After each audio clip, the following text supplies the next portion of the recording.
اقرأ أخيا ورتل القرآن اصدح بصوتك اسمع الأكوان اقرأ كلام الله. السلام عليكم ورحمة الله وبركاته. الحمد لله رب العالمين والصلاة والسلام على رسول الله وصحبه أجمعين أما بعد. اللهم سبحانك لا علم لنا إلا ما علمتنا إنك أنت العليم الحكيم. رب اشرح لي صدري ويسر لي أمري واحلل عقدة من لساني يفقه قولي. സ്നേഹം നിറഞ്ഞ സഹോദരങ്ങളെ, സഹോദരിമാരെ, അത്തഹസ്സുലിൻ്റെ പഠിതാക്കളെ, ശ്രോതാക്കളെ, അള്ളാഹുവിൻ്റെ വലിയ സഹായം കൊണ്ട് വിശുദ്ധ ഖുർആനിലെ 18-ാം അധ്യായം സൂറത്തുൽ കഹ്ഫിൻ്റെ അവസാന ആയത്തുകളിലാണ് നമ്മളുള്ളത്. അൽഹംദുലില്ലാ, 110 ആയത്തുകളുള്ള ഒരു സൂറത്തിലെ 104 ആയത്തുകൾ നമ്മൾ പൂർത്തിയാക്കി. ഇനി 105 മുതലുള്ള ആയത്തുകളാണ് നമുക്ക് പഠിക്കാനുള്ളത്. ഇതിൻ്റെ തുടക്കം മുതൽ ഇപ്പോൾ ഈ ക്ലാസ് കേൾക്കുന്നത് വരെ ഇതിൻ്റെ കൂടെ യാത്ര ചെയ്തവരുണ്ട്, പകുതിയിൽ വെച്ച് ചേർന്നവരുണ്ട്. അള്ളാഹു എല്ലാവർക്കും ഏറ്റവും നല്ല പ്രതിഫലം നൽകി അനുഗ്രഹിക്കട്ടെ. പ്രിയപ്പെട്ടവരെ, കഴിഞ്ഞ ക്ലാസ്സിൽ നമ്മൾ സൂചിപ്പിച്ചത് ആരാണ് ഏറ്റവും വലിയ നഷ്ടക്കാർ, അതിനുള്ള കാരണം എന്താണ് എന്നൊക്കെയാണ്. ഇനിയും അതിൻ്റെ ബാക്കി തന്നെയാണ് അള്ളാഹു പറയുന്നത്. 105-ാമത്തെ ആയത്ത് ശ്രദ്ധിക്കുക. ഉലൈക അല്ലദീന കഫറൂ ബിആയാതി റബ്ബിഹിം വലിഖാഇഹി ഫഹബിതത് അഅ്മാലുഹും ഫലാ നുഖീമു ലഹും യൗമൽ ഖിയാമത്തി വസ്നാ. എന്താണ് ഇവിടെ അള്ളാഹു പറയുന്നത്? അള്ളാഹുവിൻ്റെ ദൃഷ്ടാന്തങ്ങളെ നിഷേധിച്ചവരാണവർ, അതിൽ വിശ്വസിക്കാത്തവരാണവർ. അവനെ കണ്ടുമുട്ടുമെന്ന കാര്യത്തിലും വിശ്വസിക്കാത്തവരാണ് അവർ. അതുകൊണ്ട് തന്നെ അവരുടെ കർമ്മങ്ങൾ നിഷ്ഫലമായിരിക്കുന്നു, പൊളിഞ്ഞുപോയിരിക്കുന്നു. ഫലാ നുഖീമു ലഹും യൗമൽ ഖിയാമത്തി വസ്നാ. ഉയർത്തെഴുന്നേൽപ്പിൻ്റെ നാളിൽ അവർക്ക് യാതൊരു തൂക്കവും നിലനിർത്തുകയില്ല, അവരുടെ കർമ്മങ്ങൾക്ക് ഒരു കനവും ഉണ്ടാവുകയില്ല. പ്രിയപ്പെട്ടവരെ, ഈ ആയത്തിലെ വാക്കുകളുടെ അർത്ഥങ്ങൾ നമുക്ക് നോക്കാം. ആയാത്ത് എന്ന് പറഞ്ഞാൽ നമുക്കറിയാം, ദൃഷ്ടാന്തങ്ങൾ. ആയത്തുൻ എന്നതിൻ്റെ ജംആണ് ആയാത്ത്. പിന്നെ ലിഖാ എന്ന് പറഞ്ഞാൽ കണ്ടുമുട്ടുക എന്നാണ് അർത്ഥം. ഹബിത്ത എന്ന് പറഞ്ഞാൽ പൊളിഞ്ഞു പോവുക. അമാലുൻ എന്ന് പറഞ്ഞാൽ, അമലുൻ എന്നതിൻ്റെ ജംആണ് കർമ്മങ്ങൾ. അഖാമ യുഖീമു എന്നൊക്കെ പറഞ്ഞാൽ നിർത്തുക എന്നാണ് അർത്ഥം. ഫലാ നുഖീമു, നാം നിർത്തുകയില്ല, ലഹും അവർക്ക്, യൗമൽ ഖിയാമത്തി വസ്ന. വസ്ന എന്ന് പറഞ്ഞാൽ തൂക്കം, കനം എന്നൊക്കെയാണ് അർത്ഥം. ഇനി പ്രിയപ്പെട്ടവരെ, നമുക്ക് ഈ ആയത്തിൻ്റെ വിശദീകരണങ്ങളിലേക്ക് പോകാം. ഷെയ്ഖ് ഇബ്നു ഉസൈമീൻ റഹിമഹുല്ലാഹു തആല പറയാണ്, ഈ ആളുകൾ അള്ളാഹുവിൻ്റെ റസൂൽ സല്ലല്ലാഹു അലൈഹി വസല്ലമയെ കളവാക്കി. നബി സല്ലല്ലാഹു അലൈഹി വസല്ലമ എന്താണോ കൊണ്ടുവന്നത് അതും കളവാക്കി. അള്ളാഹുവിൻ്റെ ആയത്തുകൾ നിഷേധിക്കുക എന്ന് പറഞ്ഞാൽ പ്രത്യക്ഷത്തിൽ പ്രാപഞ്ചികമായ ദൃഷ്ടാന്തങ്ങൾ, ആയത്ത് എന്ന് പറഞ്ഞാൽ ദൃഷ്ടാന്തം എന്നാണല്ലോ അർത്ഥം. പ്രാപഞ്ചികമായ ദൃഷ്ടാന്തങ്ങളും, അതായത് അൽ ആയാത്തുൽ കൗനിയ, അൽ ആയാത്തു ശർഇയ്യ, ഇത് രണ്ടുമുണ്ട്. മതപരമായ ആയത്തുകളുണ്ട്, അതുപോലെ തന്നെ പ്രാപഞ്ചികമായ ദൃഷ്ടാന്തങ്ങളുണ്ട്. അൽ ആയാത്തുൽ കൗനിയ എന്ന് പറഞ്ഞാൽ അള്ളാഹു സൃഷ്ടിച്ച മുഴുവൻ കാര്യങ്ങളാണ്. ഷെയ്ഖ് ഇബ്നു ഉസൈമീൻ റഹിമഹുല്ലാഹു തആല പറയുകയാണ്, അള്ളാഹു സൃഷ്ടിച്ച മുഴുവൻ കാര്യങ്ങളും എന്താണ്? ആയത്തുകളാണ്. അതൊക്കെ അള്ളാഹു സൃഷ്ടിച്ചതാണ്. അതിൽ അള്ളാഹുവിനൊരു സഹായി ഇല്ല, ഒരു പങ്കുകാരനില്ല, അങ്ങനെ വേറൊരു സൃഷ്ടാവും ഇല്ല.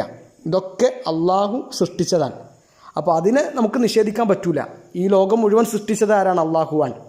അതിൽ ഒരു പങ്കുകാരനുണ്ടെന്ന് പറഞ്ഞാൽ അത് പ്രശ്നമാണ്. അള്ളാഹുവിന് സഹായി ഉണ്ടെന്ന് പറഞ്ഞാൽ പ്രശ്നമാണ്. അപ്പോൾ അങ്ങനെ ഒന്നും ഇല്ല. ഇനി രണ്ടാമത്തെ കാര്യം അൽ ആയാത്തു ഷറഇയ്യ എന്ന് പറഞ്ഞാൽ അള്ളാഹുവിൻ്റെ വഹി, നബിമാർക്ക് നൽകുന്ന ഉത്ബോധനം. ഖുർആൻ എന്താണ്? ഷറഇയ്യായ ആയത്താണ്. അപ്പോൾ ഇത് രണ്ടിനെയും നിഷേധിക്കാൻ പാടില്ല.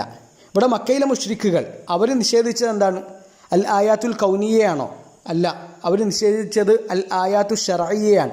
നബി സല്ലല്ലാഹു അലൈഹി വസല്ലമയെ അവർ കളവാക്കി. നബി സല്ലല്ലാഹു അലൈഹി വസല്ലമ ഓതുന്ന ആയത്തുകൾ, നബി കൊണ്ടുവന്ന വഹി, അതും അവർ അംഗീകരിച്ചില്ല. എന്നാൽ അൽ ആയാത്തുൽ കൗനിയ മക്കയിൽ മുശ്രിക്കുകൾ അംഗീകരിച്ചിരുന്നു. ഇബ്നു ഉസൈമീൻ റഹിമഹുല്ലാഹ് പറയുന്നുണ്ട്. ഇബ്നു ഉസൈമീൻ റഹിമഹുല്ലാഹ് പറയല്ല, അള്ളാഹു ഖുർആനിൽ പറഞ്ഞ കാര്യമാണല്ലോ. ആരാണ് ആകാശങ്ങളെ സൃഷ്ടിച്ചത്, ഭൂമിയെ സൃഷ്ടിച്ചത്, ആരാണ് മരിച്ചവരെ ജീവിക്കുന്നവരെ മരിപ്പിക്കുന്നത്, അതിനൊക്കെ മുശ്രിക്കുകൾ നൽകുന്ന മറുപടി എന്താണ്? അള്ളാഹുവാണ്. അതൊക്കെ നമ്മൾ വിശദമായിട്ട് അഖീദ പഠനത്തിൻ്റെ ഭാഗത്ത് പറഞ്ഞിട്ടുണ്ട്. ആ ഭാഗങ്ങളിലേക്ക് നമ്മൾ പോകുന്നില്ല. ഇവിടെ നമ്മൾ ശ്രദ്ധിക്കേണ്ട ഒരു കാര്യം, വലിഖാഇഹി, അള്ളാഹുവിനെ കണ്ടുമുട്ടുന്നതും അവർ നിഷേധിച്ചു, അവർ അംഗീകരിച്ചില്ല, വിശ്വസിച്ചില്ല എന്ന് പറഞ്ഞല്ലോ. അപ്പോൾ നബി സല്ലല്ലാഹു അലൈഹി വസല്ലമയുടെ പ്രബോധിത സമൂഹത്തിൽ മരണത്തിന് ശേഷമുള്ള ജീവിതത്തെ നിഷേധിച്ചവരും ഉണ്ട് എന്ന് നമുക്ക് മനസ്സിലാക്കാം. അത് സൂറത്തു യാസീനിലും നമുക്ക് കാണാം.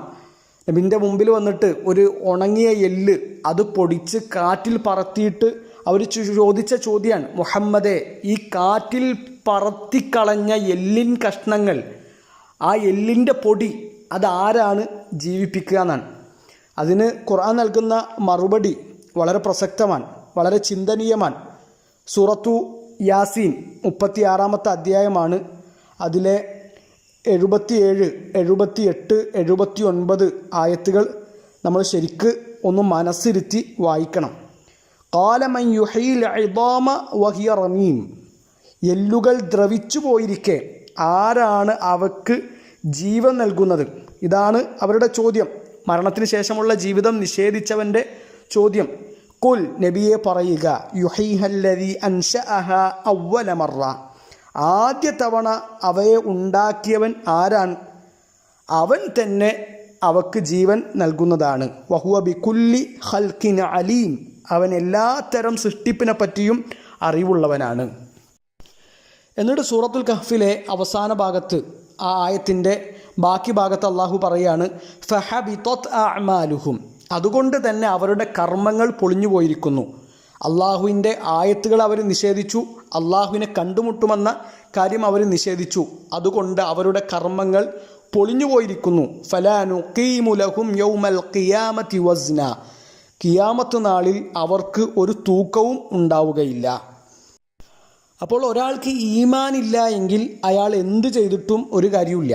അയാൾ ആളുകളോട് നന്നായിട്ട് പെരുമാറുന്നുണ്ടാകും, ഏറ്റവും നല്ല നിലയിൽ ഉമ്മയെയും ഉപ്പയെയും നോക്കുന്നുണ്ടാകും, ജനങ്ങളോട് അങ്ങേയറ്റം കാരുണ്യമുള്ള ആളായിരിക്കും, പട്ടിണി കിടക്കുന്നവർക്ക്, പാവപ്പെട്ടവർക്ക്, ദരിദ്രർക്ക് സഹായം ചെയ്യുന്നവരായിരിക്കും, സ്വതക്ക കൊടുക്കുന്നവരായിരിക്കും. പക്ഷേ ഈമാനില്ല എങ്കിൽ അള്ളാഹു അതൊന്നും സ്വീകരിക്കുകയില്ല.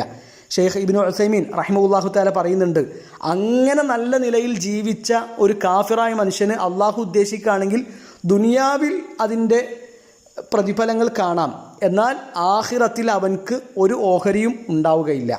നിങ്ങൾ ആലോചിച്ച്, നമുക്ക് കിട്ടിയ സൗഭാഗ്യം ഈമാൻ, അതുകൊണ്ട് കിട്ടുന്ന നേട്ടങ്ങൾ. നമ്മൾ ഒരാളുടെ മുഖത്ത് നോക്കി ചിരിച്ചാൽ കൂലിയാണ്, ആ കൂലി കിട്ടണമെങ്കിൽ നമുക്ക് ഈമാൻ വേണം. നമ്മൾ നമ്മുടെ ഭാര്യയുടെ വായിലേക്ക് വെച്ചു കൊടുക്കുന്ന ഉരുളക്ക് കൂലിയുണ്ട്, അത് കിട്ടണമെങ്കിൽ ഈമാൻ വേണം. ഇപ്പോൾ നമ്മൾ റമദാനിലേക്ക് അടുത്തു, റമദാനിനെ പറ്റി പറഞ്ഞപ്പോൾ നബി സല്ലല്ലാഹു അലൈഹി വസല്ലം പറഞ്ഞില്ലേ, മൻ സ്വാമ റമദാന, ആരെങ്കിലും റമദാനിൽ നോമ്പെടുത്താൽ, എന്നിട്ട് എന്താ പറഞ്ഞത്?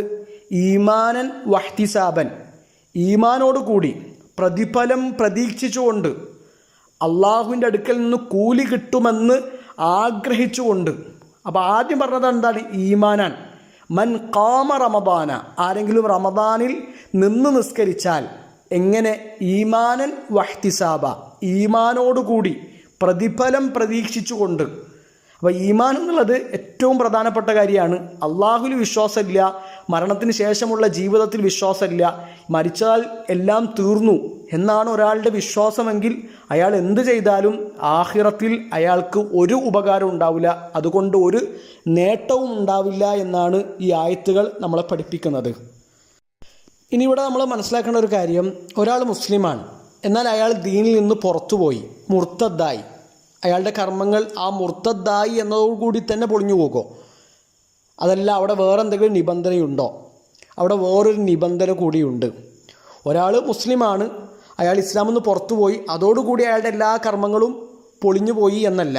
ഷെയ്ഖ് ഇബ്നു ഉസൈമീൻ റഹിമഹുല്ലാഹു തആല പറയുന്നുണ്ട്, അയാൾ വീണ്ടും ഇസ്ലാമിലേക്ക് തന്നെ തിരിച്ചു വന്നാൽ, മുർത്തദായതിനു ശേഷം വീണ്ടും അള്ളാഹുവിൻ്റെ ഔദാര്യം കൊണ്ട്, കാരുണ്യം കൊണ്ട് അയാൾ മുസ്ലിമായി വീണ്ടും ഈ ദീനിലേക്ക് തന്നെ തിരിച്ചു വന്നു. അങ്ങനെയാണെങ്കിൽ മുർത്തദാകുന്നതിന് മുമ്പ് അയാൾ ചെയ്ത നന്മകൾ അയാൾക്ക് തിരിച്ചു കിട്ടുന്നതാണ്. ഇപ്പോൾ സൂറത്തു അൽ ബഖറ അതിലെ 217 ആയത്ത്, അവിടെ അള്ളാഹു പറയുന്നത് എന്താണ്? വമൻ യർതദിദു മിൻകും അൻ ദീനിഹി ഫയമുത് വഹുവ കാഫിർ. ആരെങ്കിലും ദീനിൽ നിന്ന് പുറത്തു പോവുകയും കാഫിറായിക്കൊണ്ട് മരിക്കുകയും ചെയ്താൽ ഫഉലൈക ഹബിതത് അഅമാലുഹും ഫിദ്ദുനിയ വൽ ആഖിറ. അങ്ങനെയുള്ള ആളുകളുടെ കർമ്മമാണ് ആഖിറത്തിലും ദുനിയാവിലും നഷ്ടപ്പെട്ടിട്ടുള്ളത്, പൊളിഞ്ഞു പോയിട്ടുള്ളത്. അപ്പോൾ ഒരാൾ കാഫിറായിട്ടല്ലാതെ മരിച്ചാലോ മുസ്ലിമായിട്ട് മരിച്ചാലോ അയാൾക്ക് അയാളുടെ കർമ്മങ്ങൾ തിരിച്ചു കിട്ടുമെന്നാണ്. മുർത്തദാകുന്നതിന് മുമ്പ്, ഇസ്ലാമിൽ നിന്ന് പുറത്തു പോകുന്നതിന് മുമ്പ് അയാൾ ചെയ്ത കർമ്മങ്ങൾ അയാൾക്ക് തന്നെ തിരിച്ചു കിട്ടും. മുസ്ലിം ആവാതെ കാഫിറായിട്ട് മരിച്ചാലോ അയാൾ ആഖിറത്തിലും നഷ്ടക്കാരനാണ്, ദുനിയാവിലും നഷ്ടക്കാരനാണ്. അള്ളാഹു നമ്മളെ എല്ലാവരെയും കാത്തുരക്ഷിക്കട്ടെ. പ്രിയപ്പെട്ടവരെ, വീണ്ടും അള്ളാഹു ഈ കാഫിറുകളായ മനുഷ്യന്മാരെ പറ്റി അടുത്ത ആയത്തിലും പറയുകയാണ്. 106 ആയത്ത് നോക്കുക. ذَلِكَ جَزَاؤُهُمْ جَهَنَّمُ بِمَا كَفَرُوا وَاتَّخَذُوا آيَاتِي وَرُسُلِي هُزُوًا. ذَلِكَ അത്, ജസാഉഹും അവരുടെ പ്രതിഫലം, അവർക്കുള്ള കൂലി. ജസാ എന്ന് പറഞ്ഞാൽ കൂലി, പ്രതിഫലം എന്നൊക്കെയാണ്. ജഹന്നമു അവർക്കുള്ള കൂലി എന്താണ്? അവർക്കുള്ള പ്രതിഫലം എന്താണ്? നരകമാണ്. ബിമാ കഫറു എന്തുകൊണ്ടാണ് അവർക്കത് കിട്ടിയത്? അവർ കാഫിറുകളായി. വത്തഖദൂ ആയാത്തി അവരെൻ്റെ ആയത്തുകളെ സ്വീകരിച്ചു. വറുസുലി എൻ്റെ ദൂതന്മാരെയും ഹുസുവ പരിഹാസമായിട്ട് സ്വീകരിച്ചു. അള്ളാഹുവിൻ്റെ ആയത്തുകളെയും അള്ളാഹുവിൻ്റെ ദൂതന്മാരെയും അവർ കളിയാക്കി, പരിഹസിച്ചു. അതിനുള്ള കൂലിയാണ് ഇത് നിങ്ങൾ അനുഭവിച്ചു കൊള്ളുക. ശരിക്ക് ഒരടിമ എന്താണ് ചെയ്യേണ്ടത്? അള്ളാഹുവിൻ്റെ ആയത്തുകൾ കാണുമ്പോൾ ആ ആയത്തുകളിൽ വിശ്വസിക്കണം, അത് ഉൾക്കൊള്ളണം, അതനുസരിച്ച് ജീവിക്കണം, ആ ആയത്തുകൾക്ക് ആദരവും ബഹുമാനവും നൽകണം.